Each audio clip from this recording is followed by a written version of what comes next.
தொடரும் உறவு. கமலம் மெதுவாக கண் திறந்து பார்த்தாள். அது ஒரு ஆஸ்பத்திரி போல தெரிந்தது.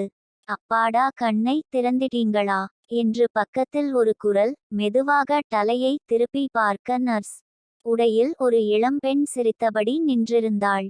நான் எப்படி இங்கே என்று பலகீனமான குரலில் கமலம்மாள் கேட்க, அது சரி, 2-3 நாளாக நீங்கள் இங்கு தானே இருக்கிறீர்கள். நடுரோட்டில் மயக்கமாகி கீழே விழுந்து விட்டீர்கள் போல. கால் கைகளில் லேசான காயம். ஆனால் இரத்த கொதிப்பு தான் சற்று அதிகமாக இருந்தது என்று கூற, கமலம்மாவுக்கு எல்லாம் நினைவுக்கு வந்தது. கடைவீதியில் சாமான் வாங்கி கொண்டு நடக்கையில் வெயில் தாங்காமல் நடு ரோட்டில் மயங்கி விழுந்தது. யாரோ அழைத்தது. ஐயோ, நான் வாங்கிய சாமான், பால் கவர் எல்லாம் எங்கே என்று பதட்டமானாள்.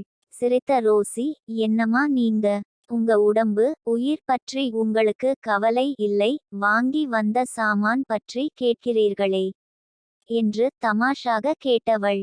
ஐயோ, அது இல்லாம போன சுசிலா என்னை வெட்டி விடுவாளே என்று கூறிய கமலாம்பாள் முகத்தில் தெரிந்த கலவரத்தை கண்டு அமைதியானாள். சரிம்மா, நீங்க படுத்து ரெஸ்ட் எடுங்க, அப்புறம் பேசலாம் என்று சொல்லி விட்டு வெளியே சென்று விட்டாள். 2-3 நாட்களுக்கு பிறகு கமலாவின் உடல் நிலையில் நல்ல முன்னேற்றம் வந்து விட்டது. நர்ஸ் ரோசியும் அவளை நன்றாக கவனித்து கொண்டாள். கமலதுக்கும் அந்த பெண்ணிடம் இனம் புரியாத பாசம் ஏற்பட்டு விட்டது.